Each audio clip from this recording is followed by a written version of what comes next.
لو أنزلنا هذا القرآن على جبل لرأيته خاشعا متصدعا من خشية الله.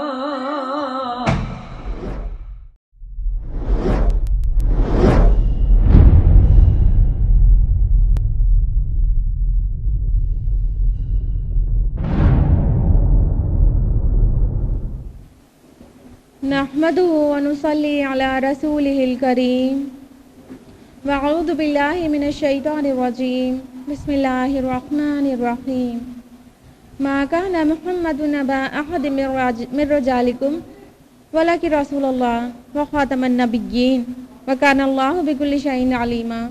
بسم الله الرحمن الرحيم رب اشرح لي صدري ويسر لي أمري واحلل عقدة من لسانی یفقہوا قولی. عزیز سامعات، آپ سبھی کا خیر مقدم ہے. السلام علیکم ورحمۃ اللہ وبرکاتہ. جیسا کہ ہم سبھی کے علم میں ہے کہ ہم لوگ خلاصہ قرآن مجید میں 21 پارے مکمل کر چکے ہیں اللہ کے فضل سے، اور آج ہم لوگ 22واں پارہ جانیں گے. 21ویں پارے کے آخر میں سورہ احزاب شروع ہوئی تھی اور سورہ احزاب کے 3 رکوع مکمل ہو چکے تھے 21ویں پارے میں. پہلے رکوع میں تو تمہیدی کلمات تھے اور یہ حکم تھا کہ جو بھی اڈاپٹڈ سن ہے وہ کبھی بھی حقیقی بیٹے کی طرح نہیں ہو سکتا ہے، اور اس کو حقیقی باپ جو اس کا ہے اس کے نسبت سے ہی پکارنا چاہیے، اور تمام ازواج مطہرات مومنین کے لیے مائیں ہیں. اور دوسرے اور تیسرے رکوع میں ہم لوگوں نے جانا تھا کہ غزوہ خندق کس طرح سے پیش آئی تھی، اور تیسرے رکوع کے آخر میں غزوہ بنو قریظہ کے بارے میں جانا تھا. تو ان 3 رکوعوں کو جاننے کے بعد اب ہم لوگ سورہ احزاب کا 4تھا رکوع جانیں گے جو کہ 22ویں پارے میں ہے. حالانکہ 22واں پارہ شروع ہوتا ہے احزاب کی آیت نمبر 31 سے، جبکہ رکوع نمبر 4 آیت نمبر 28 سے شروع ہوتا ہے. تو ہم لوگ پورا رکوع جانیں گے. سورہ احزاب رکوع نمبر 4 آیت نمبر 28 سے 34. یہاں سے ایک دوسرا مضمون شروع ہو رہا ہے جو نبی صلی اللہ علیہ وسلم کی ازواج مطہرات کے متعلق ہے. آیت نمبر 28 میں ہے: اے نبی صلی اللہ علیہ وسلم، اپنی بیویوں سے کہہ دو کہ اگر تم دنیا کی زندگی اور اس کی زینت چاہتی ہو تو آؤ میں تمہیں کچھ دے دلا دوں اور خوبصورتی کے ساتھ رخصت کر دوں. رسول اللہ صلی اللہ علیہ وسلم کی اس وقت 4 بیویاں تھیں جس وقت یہ آیت نازل ہوئی ہے، یعنی جب سورہ احزاب نازل ہوئی ہے تو اس وقت آپ کے پاس حضرت سودا، حضرت عائشہ، حضرت ام سلمہ اور حضرت حفصہ رضی اللہ عنہن 4 ازواج مطہرات تھیں. اور مسلم کی روایت سے پتہ چلتا ہے کہ آپ بیویاں رسول اللہ صلی اللہ علیہ وسلم سے نفقے میں کچھ بڑھوتری کی ڈیمانڈ کر رہی تھیں کہ گھر کا خرچ ان کا مشکل سے چلتا تھا. تو اللہ تعالیٰ نے یہ آیت نازل کر دی کہ اگر تم دنیا اور دنیا کی زینت چاہتی ہو تو اے نبی سے کہہ دیجیے آؤ تمہیں کچھ دے دلا کے رخصت کر دوں. اللہ کے رسول صلی اللہ علیہ وسلم نے اپنے 4 ازواج پر یہ آیت پیش کی کہ اللہ کا یہ حکم آیا ہے. سب سے پہلے حضرت عائشہ رضی اللہ عنہا سے پوچھا کہ یہ حکم ہے اللہ کا، اور جلدی مت کرنا جواب دینے میں، اپنے والدین سے مشورہ کر کے جواب دیجیے. تو حضرت عائشہ رضی اللہ عنہ نے فوراً کہا کہ والدین سے کیا مشورہ کرنا ہے، میں اللہ، اس کا رسول اور دار آخرت ہی چاہتی ہوں. پھر 3 ازواج سے اور پوچھا، ان تینوں نے بھی یہی جواب دیا. بہرحال یہ چونکہ نبی صلی اللہ علیہ وسلم کی بیویاں ان کو ایک بڑا اعزاز ملا تھا، اس لیے ان کی ذمہ داری بھی بہت زیادہ تھی، بہت زیادہ. آیت نمبر 30 میں ہے کہ اے نبی کی بیویوں، تم میں سے کوئی سری بے حیائی کی مرتکب ہوگی تو اسے دوہرا عذاب دیا جائے گا. یہ بالفرض ہے، ایسا ہوا بالکل بھی نہیں کہ نبی صلی اللہ علیہ وسلم کی کوئی بھی بیوی سے کوئی بے حیائی سرزد ہوتی، ایسا بالکل بھی نہیں ہوا. لیکن یہ آیت اللہ کے بے لاگ قانون کو دکھاتی ہے کہ اگر کسی کی ذمہ داری زیادہ ہے، کسی کو عہدہ زیادہ ملتا ہے تو پھر اس کے لیے غلطی کرنے پہ پنشمنٹ بھی زیادہ ہے. اور ذمہ داری زیادہ نبھاتے ہوئے تو پھر اجر بھی زیادہ ہے۔ آیت نمبر 29 اور 31 میں ہے کہ امہات المومنین کے لیے اللہ تعالیٰ نے بہت سارا اجر مہیا کر رکھا ہے آخرت میں، یعنی عام مومنات سے زیادہ اجر ان کو ملے گا نیکی کرنے پر۔ آیت نمبر 32 میں واضح کر دیا گیا، یا نساء نبی لستن کاحد من النساء، اے نبی کی بیویوں تم عام عورتوں کی طرح نہیں ہو، ان اتقیتن فلا تخضعن بالقول، اگر تمہارے اندر اللہ کا تقوی ہے تو پھر دبی زبان سے بات مت کیا کرو، فیطمع الذی فی قلبہ مرض، تو جس کے دل میں بیماری ہو وہ امیدیں وابستہ کرے، وقلن قولا معروفا، اور بات کرو تو معروف طریقے سے کرو۔ یہاں پر دو بات آئی ہے، ایک تو یہ کہ رسول اللہ صلی اللہ علیہ وسلم کی ازواج کو کہہ دیا آپ عام عورتوں کی طرح نہیں ہو، یعنی آپ کا کوئی بھی عمل غیر ذمہ دارانہ نہیں ہونا چاہیے، کیونکہ رسول اللہ صلی اللہ علیہ وسلم تو پورے جہاں کے لوگوں کے لیے اسوہ ہے، نمونہ ہے، لیکن ایک عورت کے لیے، عورت کے متعلق جو چیزیں ہیں اس کے لیے تو مرد نبی میں نمونہ نہیں مل سکتا ہے، تو رسول اللہ صلی اللہ علیہ وسلم کی ازواج مطہرات کو یہ ذمہ داری دی گئی کہ آپ ان کے لیے نمونہ بننے والی ہیں، اس لیے آپ عام عورت نہیں ہیں، آپ کو ہر عمل بہت پھونک پھونک کے کرنا ہوگا، بہت ہوش مندی سے کرنا ہوگا۔ اس کے بعد آواز کا حجاب کے یہاں پر حکم آ گیا ہے۔ آواز کا حجاب کیا ہے کہ بات ہی نہ کیا جائے نامحرم سے، نہیں، آواز کا حجاب یہاں پہ بتایا گیا کہ بات کرو تو دبی زبان سے نہیں، مطلب اس میں اٹریکشن پیدا کر کے بات نہیں کرو۔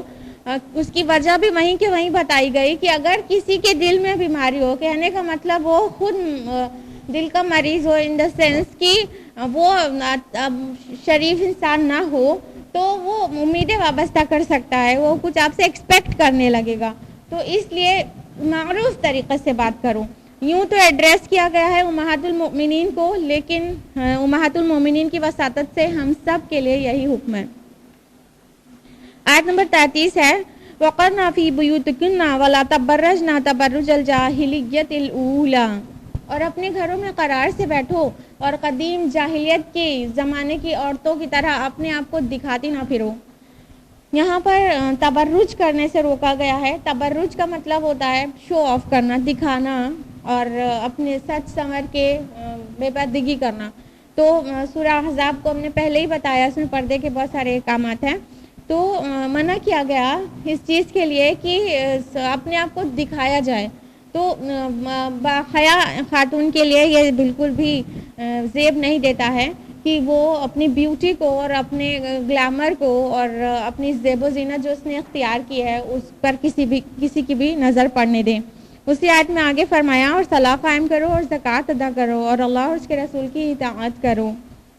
رکو نمبر 5 آیات 35 سے 40 پر بیسڈ ہے۔ آیت نمبر 35 ہے، اس سے پہلے رسول اللہ صلی اللہ علیہ وسلم کی ازواج کے لیے بہت سارے عنایتیں اور انعامات کا بیان ہوا تھا آیت نمبر 29 اور 31 میں، اور آیت نمبر 35 میں عام مسلمان عورت مرد کے لیے اللہ تعالیٰ کی عنایتیں ہیں۔ ان المسلمین والمسلمات، بے شک مسلم مرد اور مسلم عورتیں، والمؤمنین والمؤمنات، اور مومن مرد اور مومن عورتیں، والقانتین والقانتات، اور راست باز مرد اور راست باز عورتیں، والصادقین والصادقات، اور سچے مرد اور سچی عورتیں، والصابرین والصابرات، اور صبر کرنے والے مرد اور صبر کرنے والی عورتیں، والخاشعین والخاشعات، اور خشوع رکھنے والے مرد اور خشوع رکھنے والی عورتیں، والمتصدقین والمتصدقات، اور صدقہ کرنے والے مرد اور صدقہ کرنے والی عورتیں، والصائمین والصائمات، اور روزہ رکھنے والے مرد اور روزہ رکھنے والی عورتیں، والحافظین فروجہم والحافظات، اور اپنی شرمگاہوں کی حفاظت کرنے والے مرد اور عورتیں، والذاکرین اللہ کثیرا والذاکرات، اور اللہ کا کثرت سے ذکر کرنے والے مرد اور عورتیں، اعد اللہ لہم مغفرۃ واجرا عظیما، ان سبھی کے لیے اللہ تعالیٰ نے مغفرت اور اجر عظیم مہیا کر رکھا ہے۔ تو اب یہ عام عورت مرد کے لیے خوشخبری آ گئی کہ آپ سب کے لیے بھی، آپ بھی نیک کام کرو گے، ایسے یہ ایٹریبیوٹس آپ کے اندر ہوں گے تو آپ کے لیے بھی اجر عظیم ہے اللہ رب العالمین کے پاس۔ آیت نمبر 36 میں بہت اصولی اور بہت بڑی قانونی بات ہے کہ کسی بھی مومن مرد اور مومن عورت کو یہ حق نہیں ہے کہ جب اللہ اور اس کا رسول اس کے معاملے میں کوئی فیصلہ کر دے تو ان کو اپنے معاملے کا کوئی بھی اختیار باقی رہے، جو بھی اللہ اور اس کے رسول کی نافرمانی کرے گا وہ صریح گمراہی میں پڑے گا. یعنی ہماری زندگیوں میں جو بھی ضرورت ہے فیصلوں کی اور قوانین نافذ کرنے کی، اس پر ہمارے رب اور ہمارے رسول کا حکم چلے گا، اور رب اور رسول کا جو حکم ہے اس کے خلاف ہم کو اپنے معاملے میں بھی کوئی اختیار نہیں ہے کہ ہم اپنے زندگی کے قانون خود سے بنائیں یا رسول یا اللہ کی نافرمانی کریں، اور جو کرے گا اس کے لیے فرمایا وہ ساری گمراہی میں پڑ گیا، کھلی کھلی گمراہی میں پڑ گیا.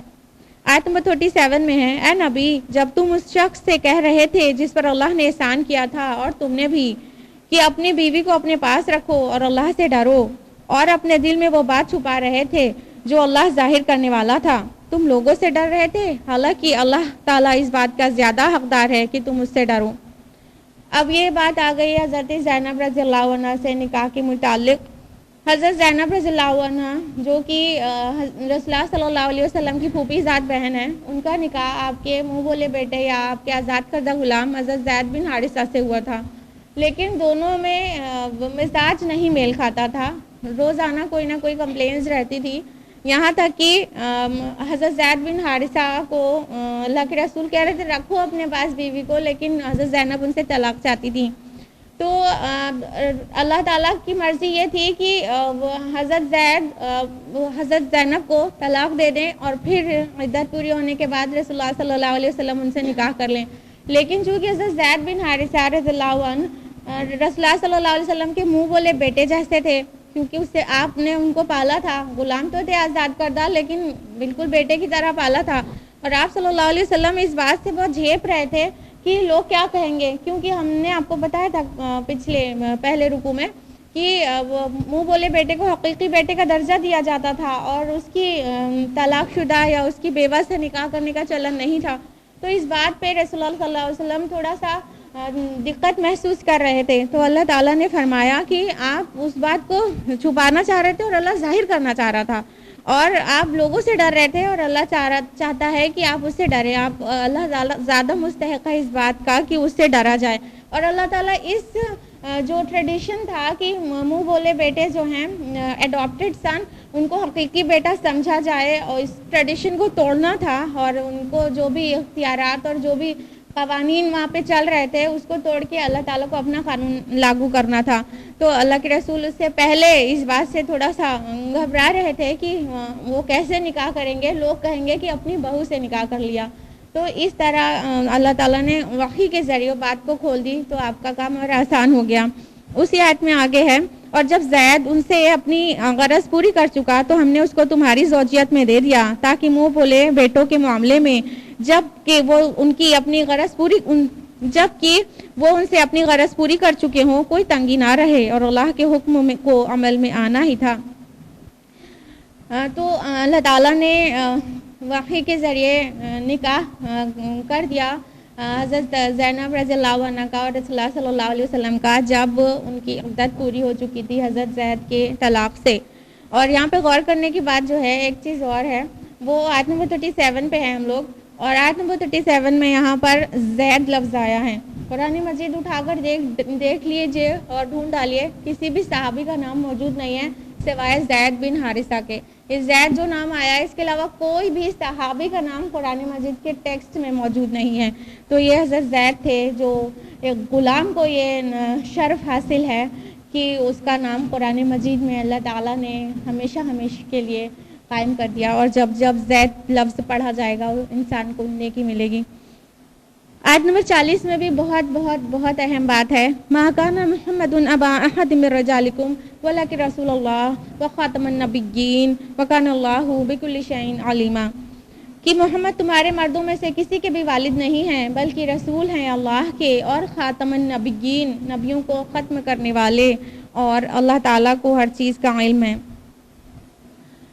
اب یہاں پر ایک اصولی بات یہ بتائی گئی کہ رسول اللہ صلی اللہ علیہ وسلم کسی بھی مرد کے والد نہیں ہیں. کہنے کا مطلب آپ کی جو اولاد نرینہ تھی وہ بچپن میں ہی فوت ہو گئی تھی، تو جتنے بھی مرد ہیں اس میں سے کسی کے بھی والد نہیں ہیں، بلکہ مطلب یہ واضح کرنا مقصود ہے کہ حضرت زید بن حارثہ رسول اللہ صلی اللہ علیہ وسلم کے بیٹے نہیں ہیں.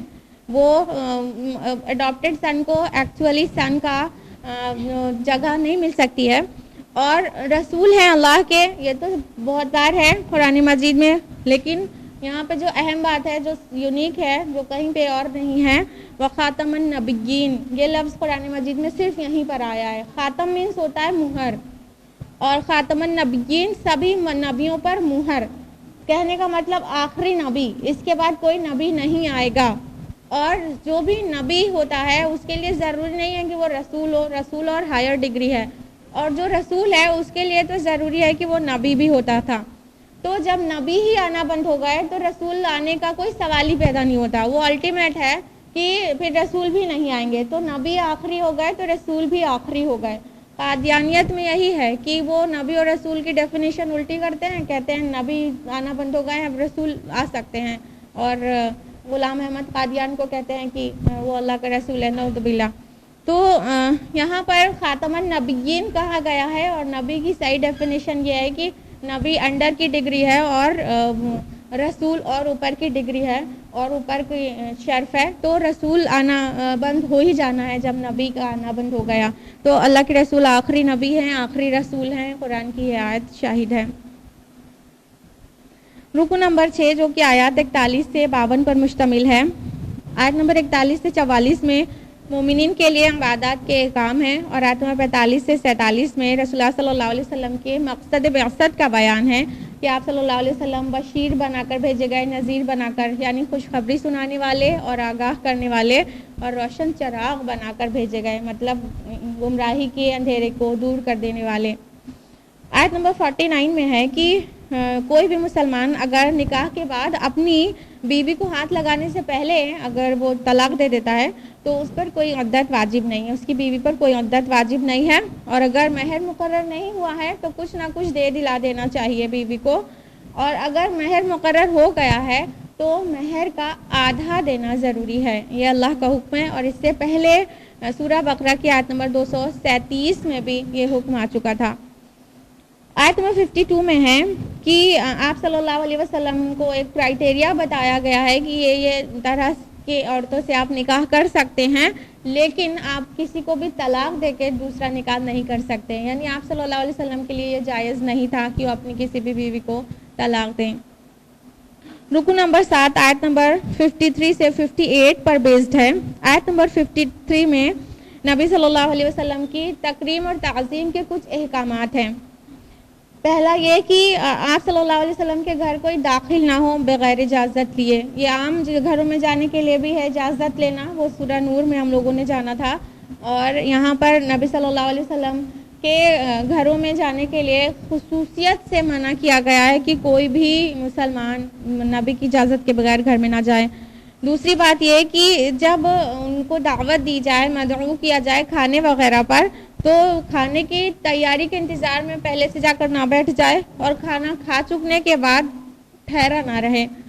ایکچولی یہ اس کا جو پس منظر ہے وہ حضرت زینب کا ولیمہ تھا، یہ جو بھی آیت تھی آپ صلی اللہ علیہ وسلم کا نکاح حضرت زینب سے ہو گیا، پھر اس کے بعد ان کا ولیمہ جس دن تھا تو سب اکٹھا تھے، اور پہلے سے اکٹھا تھے، کھانا بن رہا تھا، پہلے سے موجود تھے، اور کھانا کھانے کے بعد کافی دیر تک موجود تھے، یہاں تک کہ رسول اللہ صلی اللہ علیہ وسلم اپنی بیوی کے پاس تک نہیں جا پا رہے تھے، اور آپ صلی اللہ علیہ وسلم کے اندر اتنا ہیزیٹیشن تھا اور اتنی ہچکچاہٹ اور اتنا لحاظ ہر چیز کا رہتا تھا کہ کچھ کہہ ہی نہیں پاتے تھے۔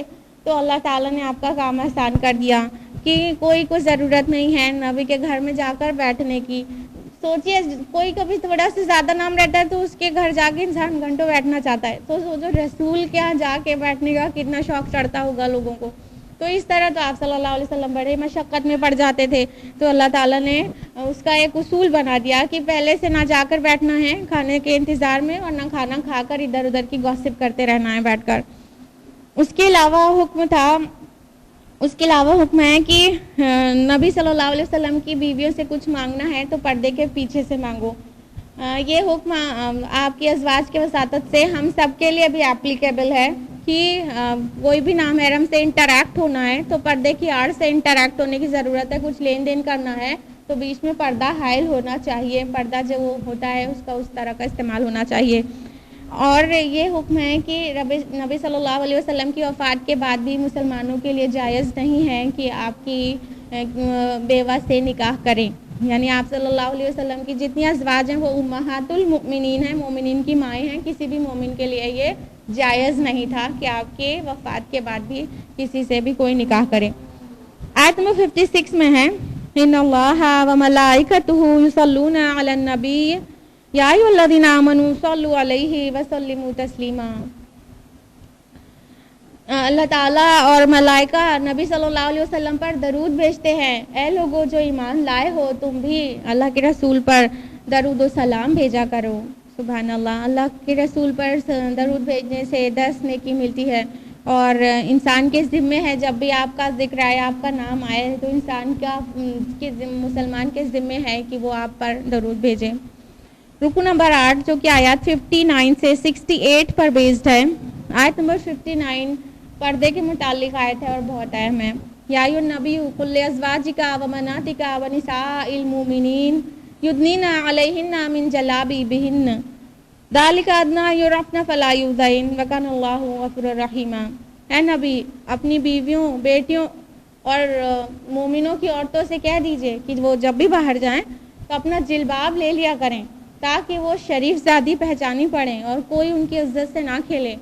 اور اللہ تعالیٰ رحم کرنے والا اور مغفرت کرنے والا ہے. یہ پردے کا حکم آ گیا باہر کے لیے کہ باہر جانا ہے, نکلنا ہے. جب اس سے پہلے کہا گیا وقرنا فی بیوتکن کہ اپنے گھروں میں قرار سے بیٹھو, اس کا یہ مطلب نہیں تھا کہ گھر سے نکلنا باہر نکالنا بالکل ناجائز ہو گیا. نہیں, بے مطلب کام کے لیے باہر نہیں جانا ہے, اور کام سے باہر جانا ہے تو جایا جا سکتا ہے, لیکن ان حدود اور قیود میں کیا کہ پورا کورڈ ہونا چاہیے سر سے لے کے پیر تک, فرام ہیڈ ٹو ٹو. جلباب سے کور کرنے کے لیے کہا گیا ہے. اور جو وہاں پر جلباب کا چلن تھا عرب میں, وہ ایک بہت بڑی سی چادر ہوتی تھی جو ٹوز تک کو کور کر دیتی تھی, سر سے لے کے بالکل پیروں کے انگلیوں تک پورا فلی کورڈ ہو جاتا تھا. اس کو جلباب کہا جاتا تھا. تو وہ چاہے چادر ہو چاہے عبایا ہو, جو بھی سر سے لے کے پیر تک کور کرے, زیب و زینت نہ ہو, لوز ہو, وہ سارے تقاضوں کو پورا کرے, تو اسے لبادے کو اوڑھ کر ہی باہر نکلنا چاہیے. اللہ تعالیٰ کا حکم ہے, اور اس میں حکمت بھی بیان کی گئی ہے کہ یہ حکمت یہ ہے کہ تاکہ شریف زادی عورت پہچانی پڑے اور کوئی چھیڑ چھاڑ نہ کرنے پائے اس کے ساتھ, اور کوئی اس کی بے حرمتی نہ کرے. آیت نمبر 60 سے 62 میں منافقین کو تنبیہ اور عذاب کی وعید سنائی گئی ہے. آیت نمبر 63 میں ہے کہ لوگ آپ سے قیامت کی گھڑی کے بارے میں پوچھتے ہیں, کہیے اس کا علم اللہ ہی کے پاس ہے, اور تمہیں کیا خبر شاید وہ قریب ہی آ لگی ہو. آیت نمبر 64 سے 68 میں ہے کہ قیامت کے منکروں کو بہت دردناک عذاب کی وعید ہے. رکو نمبر 9 جو کہ آیات 69 سے 73 پر بیسڈ ہے. آیت نمبر 69 میں نبی صلی اللہ علیہ وسلم کے متعلق ایک اور تعظیم کی تاکید کی گئی ہے کہ اے مسلمانوں, تم نبی صلی اللہ علیہ وسلم کو اذیت نہ پہنچاؤ جیسا کہ بنی اسرائیل نے اذیت پہنچائی تھی موسیٰ علیہ السلام کو. کتنی بار ستایا تھا بنی اسرائیل نے موسیٰ علیہ السلام کو, کتنی بار. تو اللہ تعالیٰ فرما رہے ہیں کہ تم ہمارے اس رسول کو اذیت نہ پہنچاؤ.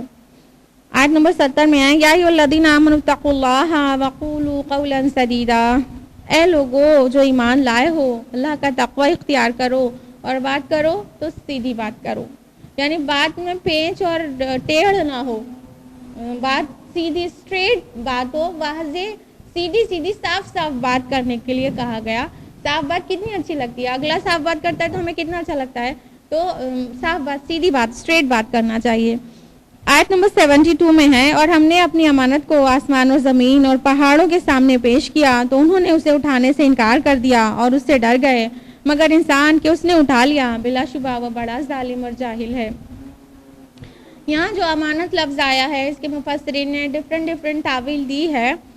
بہرحال اوور آل اس امانت کا مطلب ہے خلافت. اللہ تعالیٰ کا جو ریپرزنٹیٹیو ہے انسان روئے زمین پر, اس کی جو ذمہ داری ہے وہ پورا کرنا, کہ اللہ کی پہچان کرائے, لوگوں کو حق کی طرف بلائے. اس بڑی ذمہ داری کو اللہ تعالیٰ نے پیش کیا پہاڑوں کو اور دوسری چیزوں کو, لیکن ان سب نے اتنی بڑی ذمہ داری اٹھانے سے انکار کر دیا, لیکن انسان نے اس کو اٹھا لیا. تو انسان نے اپنے اوپر بہت بڑی ذمہ داری لے لی ہے اور ہمیں یہ ذمہ داری کا احساس رہنا چاہیے اور اس ذمہ داری کو پورے کرتے رہنا چاہیے. یہ تھی سورہ احزاب کی آخری آیت اور اس کے ساتھ ہی سورہ احزاب مکمل ہوتی ہے.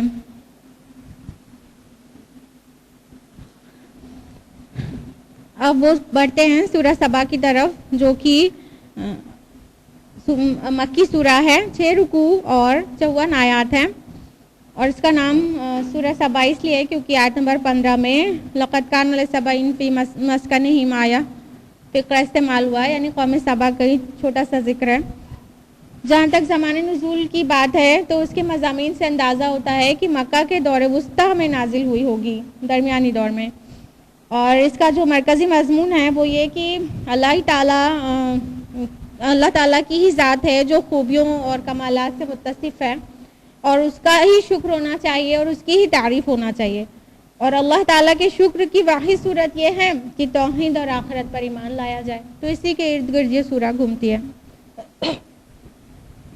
رکو نمبر 1 جو آیات 1 سے 9 پر مشتمل ہے. آیت نمبر 1 ہے الحمدللہ الذی لہ ما فی السماوات و ما فی الارض ولہ الحمد فی الآخرہ وہو الحکیم الخبیر. یہ حمد اللہ ہی کے لیے ہے جو آسمان اور زمین کی ہر چیز کا مالک ہے اور آخرت میں بھی حمد اسی کے لیے ہے, وہ حکمت والا اور باخبر ہے. بے شک. آیت نمبر 3 میں ہے انکار کرنے والے کہتے ہیں کہ ہم پر قیامت نہیں آئے گی. کہو کیسے نہیں آئے گی, میرے عالم الغیب رب کی قسم وہ تم پر آ کر رہے گی. اس سے ذرا برابر کوئی چیز نہ چھپی ہے آسمانوں میں اور نہ زمین میں اور نہ ذرے سے چھوٹی اور نہ اس سے بڑی, مگر یہ ایک واضح کتاب میں درج ہے. یہاں پر سائنٹیفک ویو پوائنٹ اس سے پہلے بھی آپ کو بتا چکے ہیں. لفظ ذرہ استعمال ہوا ہے جو انگلش کے ایٹم کے برابر ہے. جو ذرہ جو ایٹم ہم جانتے ہیں, ایٹم کو ہی ذرہ کہتے ہیں عربی میں.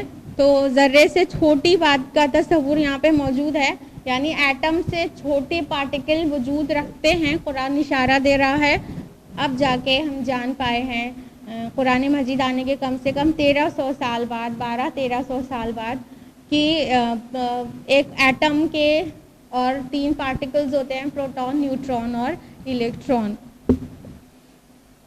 آیت نمبر 4 سے 9 میں ہے اللہ تعالیٰ کی مزید معرفت اور شبہات کو دور کرنے کے لیے, شبہات کو دور کرتے ہوئے توحید اور آخرت کے دلائل پیش کیے گئے ہیں. رکو نمبر 2 جو کہ آیات 10 سے 21 پر بیسڈ ہے. آیت نمبر 10 اور 11 میں ہے کہ داؤد علیہ السلام کے ساتھ پہاڑ اور پرندے اللہ کی تسبیح بیان کرتے تھے. وہ اتنی شاندار ان کی تلاوت تھی کہ جب وہ تسبیح کرتے اور زبور پڑھتے تھے تو ان کی سراؤنڈنگ ان کے ساتھ پڑھا کرتی تھی. اور داؤد علیہ السلام کو اللہ نے ایک نعمت دی تھی, اس کا ذکر ہے کہ لوہے کو ان کے لیے نرم کر دیا تھا. نرم کرنے کا مطلب ایک تو یہ ہو گیا کہ اس کو پگھلا کر زرہیں بناتے تھے. زرہ انہی کی ایجاد ہے.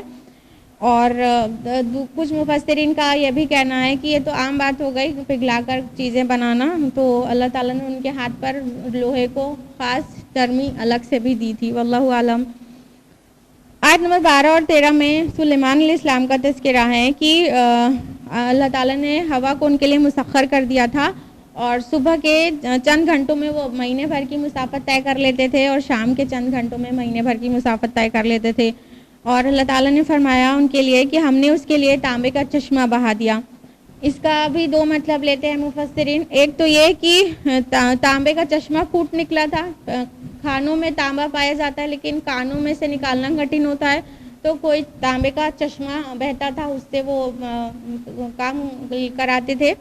اور دوسرا جو ویو ہے وہ یہ کہ تانبے کو پگھلا کر طرح طرح کی چیزوں کو بنانے کا کام اتنے بڑے پیمانے پر ہوتا تھا کہ گویا تانبے کا چشمہ بہہ گیا, کہنا اس کو ایک اس طریقے سے بیان کیا گیا ہے. تو اب یہ اللہ بہتر جانتا ہے. اور اللہ تعالیٰ نے فرمایا اور جن ان کے لیے مسخر کر دیے. اللہ تعالیٰ نے بہت سارے جنوں کو ان کے کام میں لگا دیا تھا. عام انسان کو جن نظر نہیں آتے, لیکن سلیمان علیہ السلام کو الگ سے طاقت دی گئی تھی. وہ جنوں سے بہت بڑے بڑے کنسٹرکٹیو کام لیتے تھے.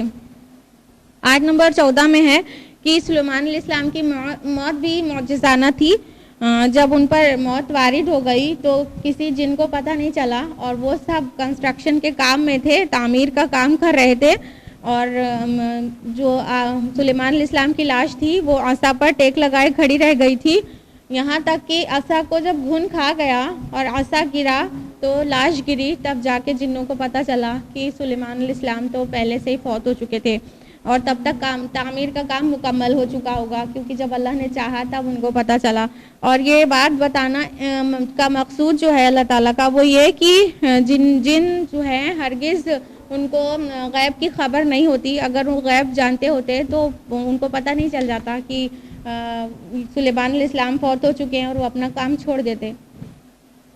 آیت نمبر 15 اور 16 میں قوم سبا کی ناشکری پر عذاب کا تذکرہ ہے کہ اور سبا کے بارے میں ہم لوگ پہلے بھی جان چکے ہیں۔ قوم سبا جو تھی وہ یمن کے علاقے میں آباد تھی اور بہت خوشحال قوم تھی۔ سلیمان علیہ السلام کی دور میں قوم سبا کو کی ملکہ کو اسلام کی دعوت بھیجی گئی تھی اور اس نے آ کر اسلام قبول کر لیا تھا، اور جب وہ واپس گئی ہوگی تو اس کے تمام رعایا نے بھی اسلام قبول کر لیا ہوگا، لیکن بعد میں انہوں نے ناشکری کی روش اختیار کی تو اللہ تعالیٰ نے انہیں جو نعمتیں دے رکھی تھیں، ان کی خوشحالی اور ان کے باغ سب کو برباد کر دیا۔ اس پر ایک بند کا سیلاب بھیج دیا، جو ڈیم سے فلڈ آتا ہے، ڈیم ٹوٹنے سے وہ فلڈ آ گیا اس سبا کے ایریا میں، اور ان کے جو باغات بہت خوبصورت باغات تھے میٹھے پھل دینے والے، اس کی جگہ کانٹے دار جھاڑیوں نے اور بدمزہ پھلوں نے لے لی۔ اب یہاں پہ غور کرنے کی جو بات ہے کہ داؤد علیہ السلام، سلیمان علیہ السلام کا ذکر پھر قوم سبا کا ذکر دونوں ساتھ میں آیا ہے، جو آگے پیچھے وہ ایک دوسرے سے بالکل کنٹراسٹ ہے کہ داؤد علیہ السلام اور سلیمان علیہ السلام اللہ تعالیٰ کے شکر گزار بندے تھے تو اللہ تعالیٰ نے انہیں اور مزید ترقی دی اور بہت ساری نعمتیں نوازا، لیکن قوم سبا جو نے ناشکری کا روش اختیار کری تو اللہ تعالیٰ نے انہیں برباد کر دیا۔ آیت نمبر 19 میں ہے ان فی ذلک لآیات لکل صبار شکور، اس میں بے شک اس میں نشانیاں ہیں ہر صبر اور شکر کرنے والے کے لیے۔ رکو نمبر 3 آیات 22 سے 30 پر مشتمل ہے اور یہاں سے خطاب کا رخ مشرکین مکہ کی طرف مڑ جاتا ہے۔ آیت نمبر 22 سے 27 میں ہے کہ عقیدہ شرک کی تردید میں آیت نمبر 22 سے 27 میں عقیدہ شرک کی تردید میں دل و دماغ کو اپیل کرنے والی کئی ایسی باتیں ارشاد ہوئی ہیں، اور آیت نمبر 28 میں ایک بہت اہم بات ہے وَمَا أَرْسَلْنَاكَ إِلَّا كَافَّةً لِلنَّاسِ بَشِيرًا وَنَذِيرًا، کہ ہم نے آپ کو نہیں بھیجا مگر تمام لوگوں کے لیے، دنیا کے تمام لوگوں کے لیے خوشخبری سنانے والا اور آگاہ کرنے والا بنا کر۔ قرآن مجید میں کئی جگہ پر اس طرح کی آیت ہے کہ رسول اللہ صلی اللہ علیہ وسلم کی جو رسالت تھی وہ عالمگیر تھی، تمام دنیا کے لیے تھی، نوع انسانی کے لیے پوری تھی، آپ کی کوئی پرٹیکولر قوم نہیں تھی، تمام دنیا کے لیے تھی، لیکن سب سے واضح یہیں پر ہے کافۃ للناس، کل کے کل لوگوں کے لیے آپ کو رسول بنا کر بھیجا گیا۔ یہ ہم لوگوں کے لیے بڑی خوشی کی خبر ہے کہ ہمارے جو رسول ہیں وہ سب کے لیے ہیں۔ آیت نمبر 29 اور 30 میں ہے کہ قیامت کا واقع ہونا یقینی ہے۔ رکو نمبر 4 جو کہ آیات 31 سے 36 پر مشتمل ہے، آیت نمبر 31 سے 33 میں ہے کہ قیامت کی کچھ منظر کشی کی گئی ہے تاکہ لوگ اپنی غفلتوں سے ہوش میں آ جائیں، اور جو لوگ سماج میں کمزور ہوتے ہیں، یعنی لیڈرز اور مذہبی پیشواؤں کے انڈر میں رہتے ہیں، وہ اپنے پیشواؤں کو الزام دیں گے وہاں پر کہ تمہاری وجہ سے ہم گمراہ ہوئے ہیں، اور وہ لیڈرز کہیں گے کہ ہم نے تمہیں ہدایت کے لیے تھوڑی نہیں روکا تھا، تو اس طرح سے وہ آپس میں جھگڑا کریں گے۔ تو جو ابھی سے ایسا کر رہے ہیں، کسی کو بلائنڈلی فالو کر رہے ہیں اور کسی کو لیڈرز جو ہیں وہ ان کو گمراہ کر رہے ہیں، وہ لوگ ابھی سے سمجھ جائیں کہ ان کے ساتھ کیا پیش ہونے والا ہے۔ آیت نمبر 34 اور 35 میں حق کے انکاری کون ہوتے ہیں وہ بتایا گیا ہے۔ پہل سماج میں انکار کرنے والے جو ہوتے ہیں وہ سماج کے امراء ہوتے ہیں، امیر لوگ، دولت مند لوگ ہوتے ہیں۔ رکو نمبر 5 آیات 37 سے 45 پر مشتمل ہے۔ آیت نمبر 37 سے 39 میں ہے کہ منکرین کے اس خیال کی تردید ہے کہ جس کے پاس مال اور اولاد ہوتی ہے تو وہ اللہ کا بہت پسندیدہ، بہت چہیتا اور بہت لاڈلا اور مقرب ہوتا ہے۔ آیت نمبر 40 سے 42 میں قیامت کا ایک منظر پیش کیا گیا ہے جس میں میدان محشر میں مشرکین جمع ہوں گے تو اللہ تعالیٰ فرشتوں سے پوچھے گا کہ کیا تم نے کہا تھا ان سے کہ میری عبادت کرو؟ تو فرشتے کہہ دیں گے کہ اللہ آپ پاک ہیں، ہم کو روا نہیں تھا کہ ہم ایسی بات کہتے، کیونکہ اہل مکہ فرشتوں کو اللہ تعالیٰ کی بیٹیاں کہتے تھے اور ان کی عبادت کرتے تھے۔ آیت نمبر 43 سے 45 میں اتمام حجت کا تذکرہ ہے کہ ہم نے تو رسول اور کتاب بھیج دی تھی، اللہ تعالیٰ نے اس کو تمام کر دیا ہے حجت۔ رکو نمبر 6 جو کہ آیات 46 سے 54 پر مشتمل ہے۔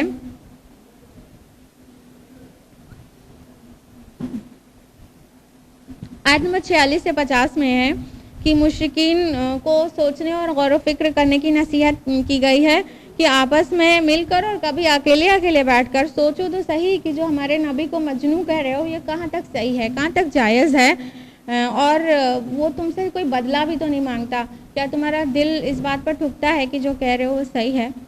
آیت نمبر 51 سے 54 میں ہے کہ ابھی وہ شک میں پڑے ہوئے ہیں، لیکن جب روز آخرت اپنے ایمان کا اقرار کریں گے تو اللہ تعالیٰ ہرگز ان سے قبول نہیں کرے گا۔ روز آخرت تو کہیں گے کہ اے رب ہم ایمان لے آئے، اب جب غیب کا پردہ اٹھ گیا تو اب ایمان لانے کا کوئی مطلب نہیں ہوگا۔ یہ تھی سورہ سبا کی آخری آیات، اور اس کے ساتھ سورہ سبا بھی مکمل ہوتی ہے، اور اب ہم لوگ بڑھ رہے ہیں اگلی سورہ کی طرف جو کہ سورہ نمبر 35 ہے، یعنی سورہ فاطر، جس میں 5 رکوع اور 45 آیات ہیں۔ اس کا نام سورہ فاطر اس لیے ہے کیونکہ پہلے ہی آیت میں فاطر لفظ آیا ہے۔ فاطر معنی ہوتا ہے پیدا کرنے والا، اور اس کا ایک اور نام بھی ہے الملائکہ۔ زمانہ نزول کے اعتبار سے یہ مکہ کے دور وسطیٰ میں نازل ہوئی ہے، یعنی کہ جب مشرکین مکہ کی طرف سے مخالفت بہت شدت اختیار کر چکی تھی، اور اس کا جو مرکزی مضمون ہے وہ ایکچولی اس طرح ہے کہ اس سورہ میں اللہ تعالیٰ کی خلاقیت کو اس کے واحد الہ ہونے کی بنیاد قرار دیتے ہوئے رسالت اور آخرت کو اس طرح پیش کیا گیا ہے کہ اس کی شان خلاقیت کا مظہر ہے، یعنی التذکیر بآلاء اللہ۔ رکو نمبر 1 جو کہ آیات 1 سے 7 پر مشتمل ہے، اس میں پہلے رکو میں تمہیدی کلمات ہیں اور اللہ تعالیٰ کی خلاقیت اور ربوبیت کو واضح کرتے ہوئے توحید، رسالت اور آخرت پر ایمان کی دعوت دی گئی ہے۔ کہہ سکتے ہیں کہ پہلا رکوع پوری سورہ کا خلاصہ ہے۔ آیت نمبر 1 ہے، حمد اللہ ہی کے لیے ہے جو آسمانوں اور زمین کا خالق ہے اور فرشتوں کو پیغام رساں بنانے والا ہے، جن کے 2 3 اور 4 پر ہیں۔ یہاں پر اللہ تعالیٰ نے فرشتوں کو رسول کہا ہے، پیغام پہنچانے والا۔ فرشتوں کے لیے رسول لفظ آیا ہے کیونکہ اللہ تعالیٰ سے نبی تک پہنچانے والے فرشتے ہوتے ہیں، پھر نبی اگلوں تک پہنچاتا ہے، تو اس طرح دونوں ہی رسالت کا کام کرتے ہیں۔ یہاں پر بتایا گیا کہ فرشتوں کے 2 3 4 پر ہیں، تو پر ان کی قوت پرواز کی علامت ہے کہ جتنے زیادہ پر اتنا زیادہ ان کی قوت پرواز زیادہ ہوگی فرشتوں کی، اور اگر اللہ تعالیٰ ہی نہ بتا دیتا کہ فرشتوں کے پر ہیں تو ہمارے پاس کوئی اور ذریعہ نہیں تھا یہ جاننے کا کہ فرشتوں کے پر ہوتے ہیں۔ حضرت رسول اللہ صلی اللہ علیہ وسلم کی ایک حدیث ہے، مسلم اور بخاری دونوں میں ہے، یعنی متفق علیہ روایت ہے کہ ایک بار جب رسول اللہ صلی اللہ علیہ وسلم نے جبریل امین کو دیکھا تو دیکھا ان کے 600 بازو یعنی 600 پر تھے، جبریل علیہ السلام کے 600 پر۔ آیت نمبر 2 اور 3 میں اللہ تعالیٰ کے احسانات کا تذکرہ ہے، اور آیت نمبر 5 میں آیت نمبر 5 ہے، دنیا کی زندگی تمہیں دھوکے میں نہ ڈال دے اور نہ وہ بڑا فریب کار تم کو اللہ کے بارے میں فریب میں رکھے، یعنی شیطان۔ رکو نمبر 2 آیات 8 سے 14 پر مشتمل ہے۔ آیت نمبر 8 میں ہے کہ آیت نمبر 8 میں اللہ تعالیٰ کے قانون کا ذکر ہے کہ جس شخص کو اپنی برائیاں بھلی معلوم ہونے لگتی ہیں تو ہدایت کے راستے اس پر بند ہو جاتے ہیں، یعنی جو بھی کام کرے سوچے میں تو صحیح ہوں تو پھر اس کو ہدایت نصیب نہیں ہوتی ہے۔ آیت نمبر 9 میں آخرت کی دلیل ہے۔ آیت نمبر 10 میں وضاحت ہے کہ عزت تو توحید اور نیک اعمال سے ہی حاصل کی جا سکتی ہے، اور کہیں سے ہم عزت کو نہ تلاشا کریں۔ آیت نمبر 12 سے 14 میں اللہ تعالیٰ کے احسانات کا تذکرہ ہے اور اس کے مقابلے میں شرک کی تردید ہے۔ رکو نمبر 3 جو کہ آیات 15 سے 26 پر مشتمل ہے۔ آیت نمبر 15 بڑی عظیم آیت ہے، یا ایھا الناس انتم الفقراء الی اللہ واللہ هو الغنی الحمید، اے لوگو وہ تم ہو جو اللہ کے محتاج ہو، اللہ تو وہی ہے غنی اور سب تعریفوں والا۔ تو اللہ تعالیٰ کے محتاج ہم ہیں، اللہ کو ہماری کوئی محتاجی نہیں ہے. اگر وہ ہم سے عبادت کے لیے کہتا ہے اس کو کچھ نہیں ملتا ہے، عبادتوں سے بھی ہم ہی کو فائدہ ہوتا ہے. تو ہاں اللہ تعالیٰ ہرگز بھی کسی کا محتاج نہیں ہے، بلکہ ہم سب اللہ کے محتاج ہیں. آیت نمبر 16-17 میں ہے، وہ چاہے تو تمہیں ختم کر دے اور ایک نئی مخلوق لا کھڑی کرے، ایسا کرنا تو اس کے لیے کچھ بھی مشکل نہیں، بے شک. آیت نمبر 18 ہے، کوئی بوجھ اٹھانے والا کسی دوسرے کا بوجھ نہیں اٹھائے گا، اور اگر کوئی بوجھ سے لدا ہوا شخص اپنا بوجھ اٹھانے کے لیے کسی کو پکارے گا تو وہ کبھی بھی اس کا بوجھ کا کوئی حصہ اپنے سر نہ لے گا، خواہ اس کا رشتہ دار ہی کیوں نہ ہو. کتنی زبردست منظر کشی ہے قیامت کی، کہ کتنا گناہوں سے لدا ہوگا اس کا کوئی رشتہ دار، اس کی ماں، اس کا بیٹا، کوئی بھی اس کے آس پاس سے گزرے گا اور دیکھے کہ گناہوں کے بوجھ سے انسان دبا جا رہا ہے تو اس کی مدد کو تھوڑی نہ کوئی آ جائے گا. کوئی بھی شیئر نہیں کرنا چاہے گا، سب اپنے اپنے کو بچانے میں لگے رہیں گے، نفسی نفسی. آیت نمبر 19-22 میں ہے، اور اندھا اور بینا دونوں یکساں نہیں ہوتے، اور نہ تاریکیاں اور روشنی دونوں یکساں ہوتی ہے، نہ چھاؤں اور دھوپ یکساں ہے، اور نہ زندہ اور مردے یکساں ہیں. کہنے کا مطلب کہ کہیں کافر اور مومن یکساں ہو سکتے ہیں، کہیں گمراہ اور ہدایت یافتہ یکساں ہو سکتے ہیں، کبھی بھی نہیں. آیت نمبر 25 میں ہے، اگر یہ لوگ تمہیں جھٹلاتے ہیں تو اس سے پہلے ہوئے لوگ بھی جھٹلا چکے ہیں. یعنی ہر رسول کی امت نے اپنے اپنے رسولوں کو جھٹلایا ضرور ہے. آیت نمبر 26 میں ہے، پھر جن لوگوں نے کفر کیا ان کو میں نے پکڑ لیا تو دیکھ لو کیسی تھی میری سزا. رکو نمبر 4 جو کہ آیات 27 سے 37 پر مشتمل ہے، اور آیت نمبر 27-28 میں اللہ تعالیٰ اپنی کمال قدرت کا تذکرہ کرنے کے بعد فرماتا ہے، انما یخشی اللہ من عبادہ العلماء. حقیقت یہ ہے کہ اللہ سے اس کے بندوں میں وہی ڈرتے ہیں جو علم رکھتے ہیں. اب یہاں پہ جو علم کا معنی ہے، علم کون سا علم رکھتے ہیں؟ یہ علم کا مطلب ہے اللہ کی قدرت، اس کی عظمت کی معرفت ہونا. جو اللہ تعالیٰ کو پہچانتا ہو اس کو علم کہا گیا، علماء ان کو کہا گیا. کسی ڈگری ہولڈر کو علماء نہیں کہا گیا. جیسے لوگ سمجھتے ہیں کہ کوئی دارالعلوم سے کوئی فارغ ہوگا تو وہ اللہ سے ڈرتا ہوگا، ایکچولی وہی عالم ہے. نہیں، عالم وہ ہے جس کو اللہ کی معرفت نصیب ہو گئی، جو اللہ کو پہچان گیا. جس انسان میں جتنی زیادہ اللہ کی معرفت ہوگی، اللہ کی قہاری اور جباری کو جتنا زیادہ جانتا ہوگا، ظاہر بات ہے نافرمانیاں کرنے سے اتنا ہی زیادہ خوف کھائے گا. تو جس کو اللہ کی معرفت حاصل ہو گئی اس کو اللہ تعالیٰ نے علم والا کہا ہے. اللہم ربنا جعلنا منہم، آمین. آیت نمبر 29-30 میں ہے کہ ایسے لوگوں کے لیے اللہ تعالیٰ نے مغفرت اور اجر عظیم کا وعدہ کیا ہے. آیت نمبر 31-35 میں ہے کہ معرفت الہی حاصل کرنے کے علاوہ جو لوگ کتاب اللہ کی پیروی کرتے ہیں ان کے لیے جنت کا وعدہ ہے. وہاں انہیں سونے کے کنگن اور موتی پہنائے جائیں گے اور ان کی بڑی آؤبھگت ہوگی. آیت نمبر 36-37 میں ہے کہ کفر کرنے والوں کے لیے جہنم ہے، اور جب وہ اس میں ڈال دیے جائیں گے تو چیخ چیخ کر کہیں گے، اے رب ہمیں یہاں سے نکال دے، اب ہم اچھا عمل کریں گے. تو ان کو جواب ملے گا، کیا ہم نے تم کو اتنی عمر نہ دی تھی کہ کوئی نصیحت حاصل کرنا چاہتا تو نصیحت حاصل کر لیتا؟ سوچ لیجئے، ابھی عمر ہماری باقی ہے، ابھی ہمارے لیے یہ جواب ہم کو ملا نہیں ہے باقاعدہ.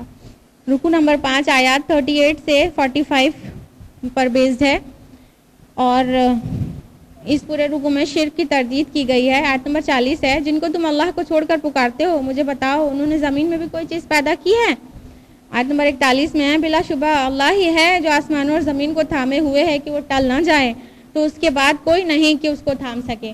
یعنی اللہ تعالیٰ نے ہی سارے سٹارز اور گیلیکسیز میں جو کاسمک بیلنس ہے وہ مینٹین کر دیا ہے. اگر اللہ تعالیٰ یہ بیلنس اپنا چھین لے تو کوئی بچا سکتا ہے؟ ارتھ کو یا سن کو یا مون کو ایک دوسرے پہ ٹکرانے سے کوئی نہیں بچا سکتا ہے. آیت نمبر 43 میں ہے کہ رسول اور دین حق کے خلاف جو سازشیں کر رہے ہیں مشرکین مکہ، وہ خود ان سازشوں میں پھنس جانے والے ہیں.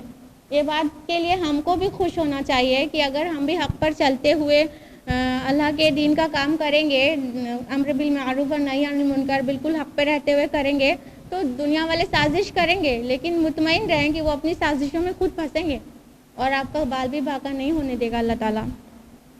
آیت نمبر 45 میں ہے، کہ اگر وہ یعنی اللہ تعالیٰ لوگوں کو ان کے عمل کی پاداش میں پکڑتا تو زمین پر ایک جاندار کو بھی زندہ نہ چھوڑتا، مگر وہ انہیں وقت مقرر تک کے لیے مہلت دیتا ہے، پھر جب ان کا وقت مقرر آ جائے گا تو اللہ اپنے بندوں کو دیکھ لے گا۔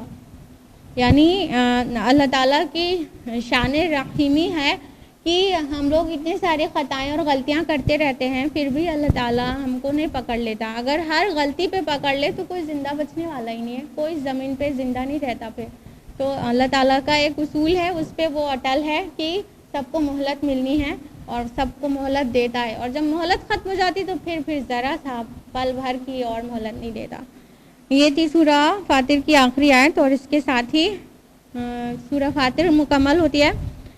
لیکن 22واں پارہ ابھی ایگزیکٹلی یہیں پہ مکمل نہیں ہو جاتا، بلکہ سورہ یاسین کے 1.5 رکوع شروع ہونے کے بعد 22واں پارہ مکمل ہوتا ہے، لیکن ہم لوگ پوری سورہ یاسین 23ویں پارے میں جانیں گے انشاءاللہ۔